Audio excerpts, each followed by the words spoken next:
Здравейте и добре дошли на Астратаро. Аз съм Таня и това ще бъде месечната таро прогноза за ноември за знака Рак.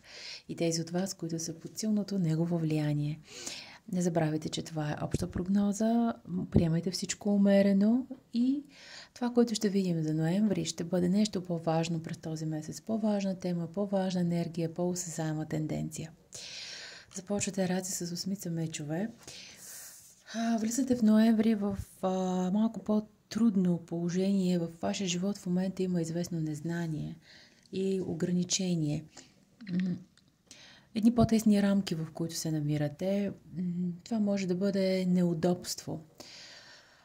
При някои нараци наистина може да бъде много силно, безизходно положение наистина. При други е по-скоро неудобно. Може би в определен... трябва да изчакате нещо или някого, или в определена ситуация не сте наясно какво става, не сте наясно какво се развива. При някой това е свързано с работата или с проблема в работата, но при повечето е просто нещо, което е такова, че вие не знаете как да реагирате или към момента нямате как да реагирате. Не знаете защо при някои от вас нещата не вървят по определен начин. Защо нещо не върви така, както трябва да върви. В някаква ситуация нещата буксуват или поради време, може би просто момента за нещо не е дошъл, може би се подготвяте за нещо, но при други е незнание. Идвате от период, в който сте подготвили нещата, анализирали сте ги, опитвали се нещо да промените. Много от вас може да са успели, да, но като че ли сега този месец малко поне може да започва доста дискомфортно. Това може да бъде във всяка ситуация. При някои от вас е ясно също и проблеми повече от друг месец, свързани с здравословното ви положение. Това може да има нужда от лечение, не знаете защо нещо не върви. Не знам добре, може да е вашия метаболизъм, може да е нещо във вашето тяло. Нещо не върви както трябва и може би, дано да е така, през ноември ще намерите време, за да поправите това, да се погрижите това. За тези от вас, които са в по-трудно положение, Пети за пентакли в такава позиция показва, че е възможно подобрение и за много това подобрение ще бъде идващо наистина чрез една голяма детоксикация, почистване, изчистване, изобщо една много рязка промяна, може би в диетата или в начина, по който правите нещо в живота си.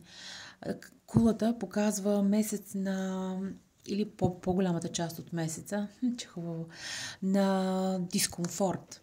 Така че някои според мен раци търпят нещо или са търпели, много възможно сте отлагали. Конкретно грижа за здравословен проблем, грижа за някаква парична работа или грижа за някакъв проблем в работата или каквото и да е. Но някои от гордост, като че ли не са вършили нещо, честно казано. Има хубаво самочувствие, което е добре, но ми се струва, че някои раци в основата на това, което се случва сега, това неработещо нещо е запънатост, малко инат, гордост. Това е било. Надявам се през този месец енергията при вас да се промени. Определено доста месец, в който много раци скачат от илюзии, излизат от това задънено положение, от тази безизходица много рязко. Ясно се вижда месец, пред който много от раците ще сменят домашното си дома си, може да сменят нещо в дома, положението. Естествено, това може дори да е семейното положение, други може да сменят просто мястото, апартамента, къщата. Някои от вас ще сменят работата. Това е видно, но излизате от комфорт и отивате в дискомфорт. Така че енергията през този месец, имайки предвид, че това са две големи аркани, говори за излизане от комфортната зона за добро. Естествено, че всъщност ще бъде за добро, няма да кажа другото. През този месец се гответе и за изненади раци. Тези изненади може да бъдат свързани с деца, но ще за чаш са също и мили приятели, хора от миналото. Не се очудвайте, ако поради тази ваша промяна нещо такова възникне, също, как да кажа, срещи от миналото, неочаквани дори могат да бъдат. Мисля, че аз ще се вижда тук, която е доста романтична карта, но тъй като това е ключовата позиция в целия ридинг, използвам много стара подредба, Келския кръст в Таро, ми се струва, че много от вас трябва просто да видят през ноември други възможности. Това е излизане от тази комфортна зона за добро. Така че интересно се очаква да бъде месеца ви. Отдолу има 10 жезли. Тези от вас, които може би са търпели много, е възможно да кажат не, да избухнат по някакъв начин и да си направят своята революция. Защото не искат повече да бъдат третирани по определен начин, да им се плаща малко или да бъдат гледани от горе, така надолу, от високо. Затова се връща и вашето самочувствие. Може да изискате нещо, което ви се дължи, да изискате пари, които ви се дължат, да излезете от трудна ситуация. А също така, между другото, може да ви изненада нещо и приятно, разбира се, не мисля, че трябва да е неприятно. При някои, да, определено ще има смяна, може да направите нещо в дома, ремонт. При други децата могат да ви изненадат. Най-вече, особено ако имате по-големи деца, те могат да ви изненадат с нещо и дори да ви шокират по някакъв начин. Не мога сега да кажа как, естествено. При някои раци през този месец ще се отрази това, което каза, не толкова по отношение на дома, но може би по отношение на ако сте майка, майчинство, родителство и бременност. В това отношение обаче прогнозата е предизвикателна. Кралица на пентаклите му обърната. Исках да сложа малко така. В някои отношения прогнозата е предизвикателна и това е най-вече по отношение на майчинство, бременност и родителство. При някой може да има влошени отношения или да се налага да решат проблем, свързан с майката. При други тази жена не е майка, може да е дъщеря, особено може да е сестра, майчин, такава фигура в семейството много често излиза. Много добра приятелка дори. Няма нужда, естествено, да е бременна, но това най-вероятно е земна жена или поне доста силна земна. Много често излиза при майка, но ако не е майка, може би е земна жена. С нея по някакъв начин или тя може да прояви нетърпение към вас, между другото, да не е доволна, нещо правите, раци, и тя не е доволна, не одобрява това, което правите.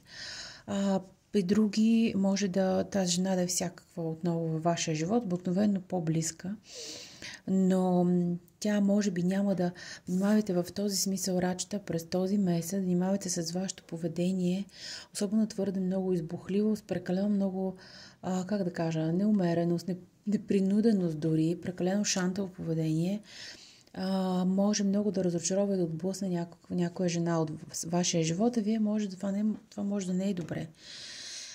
Ето и 10 мечове, която се получава тук като край. Имате и 10 жезли, така че за много от вас смятам, че този ноември е интересен завършващ период. Не е нужно да бъде във всичките сфери на живота. Държа да кажа.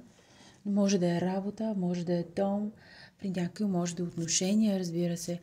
Ако в проблеми може да има с майчинство, както казах, труден е по отношение на бременност и на раждане, това отношение бременните дами да се грижат повече за себе си, защото може би не обръщат внимание на нещо. Съжаление, в това отношение прогнозата е много предизвикателна и не искам повече да казвам по въпроса. Някои от вас могат да бъдат шокирани от нещо, което се случва. Малко по-друг смисъл, може повече в любовния живот. Естествено, че всичко това, което казах, може да ви се случва, ако имате хубав любовен живот, да се местите заедно или нещо друго да е вашия фокус. При някои комфорта на някои раци ще бъде разтърсен през месец от това, че може човек от миналото се появи в живота на другия човек. На човек, с който сте. Ще толкова още малко, защото нека още малко да видим. По този начин подобни карти излизат, когато има намеса от друг човек, има намеса особено от бивш, още една кралица тук. Опитайте се в същото време да не се, не знам, има някакво полох от миналото, опитайте се да не се може да се шокирате, наистина, но ако сте в малко по-странна връзка, тук може да видите партньора ви, да примерно се среща с някой от миналото, да си спомня нещо и това може да ви разстрои. Вие си знаете как да реагирате и каква е връзката ви, но това също се вижда, тъй като комфорта на някои повечето жени и раци, при които това се отнася към любовния живот. Нека да видим какво ще стане през ноември. Но може да е нарушение именно от тази земна жена. При други, този шок или такива наистина странности може да се свързани с поведение на децата ви. Не знам, сина ви да ви представя приятелка, която е шокираща за него, за вас, или пък нещо, приятелства, влияние, такова чуждо, което на вас не ви харесва. Но иначе за много от вас ще има подкрепа от другите хора, подкрепа също от стари приятели, ако се местите, ако правите някакви по-трудни промени в живота си сега, ще имате нужната подкрепа, пък и смятам, че много раци вече наистина са в период на изхвърляне и довършване на нещо.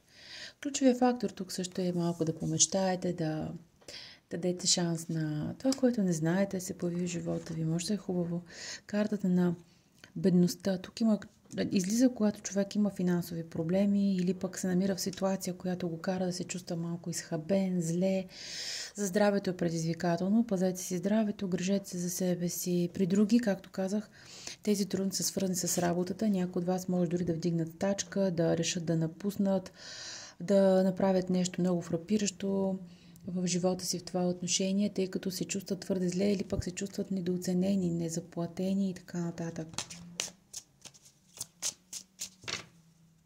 При други, тук е по-скоро емоционално състояние. Има и нещо, което рачета не бих казала, че не е приятен, има и хубави влияния.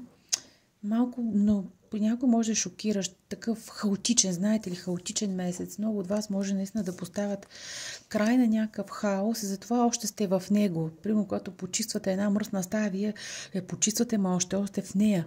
Такова някакво влияние виждам при вас. Имате тук някакви поводи за притеснения или трябва да урежете въпроси, свързани с пари, с здраве и така нататък. Тук наистина обаче се появява жена, която е привилегирована и в живота на раците проблема или въпросът за разрешаване са свързани с нея. Това може да бъде майка, може да бъде всякаква жена в живота ви отново. По някакъв начин тази жена е привилегирована в смисъл не непременно на богатство, макар че може, разбира се, да е финансово заможна жена богата, но в някакъв друг смисъл това може да е жена, която е много красива или има повече таланти, някакси, разбирате ли? Това може да ви провокира до степен, в която се чувствате много дискомфортно. Не знам нека да видим как ще се развие ноември за вас, но пък тези, които искат да предприемат промяна, усещат, че това е месеца. Много от вас, според мен, знаят на къде се развиват нещата. Това, което виждаме, е съвсем нормално. Нека да видим какъв е съвета за вас с Задата на Кристина бъдеще. Да? Твоето настояще води до твоето бъдеще. Какъв е хоризонта, който виждаш? Който иска може да поръча тези карти, пишете ми, вижте описанието на видеото. Но тук основното послание е да погледнете в перспектива на това, което правите.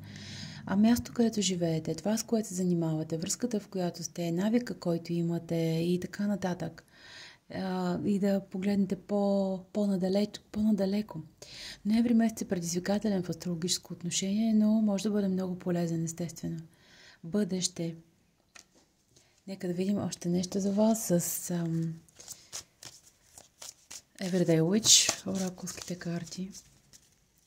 Какъв е хоризонта, който виждаш, ако си там, където си? Аз мятам, че това доста раци го разбират и именно заради това са в тази позиция на кулата и на десятка мечове, тъй като знаят, че нещо трябва да се смени. Нещо трябва да престане. Не може да постоянно да бъдат така.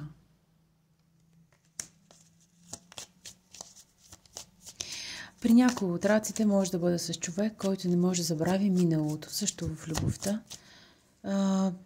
Може да това да е предизвикателната ситуация. И поради тази причина може някой да решава да кажат край на нещо също. Просперитет и благоденствие е другата насока към вас. Вижте, имате повъртите карта на бедността. Другия съвет е просперитет и благоденствие.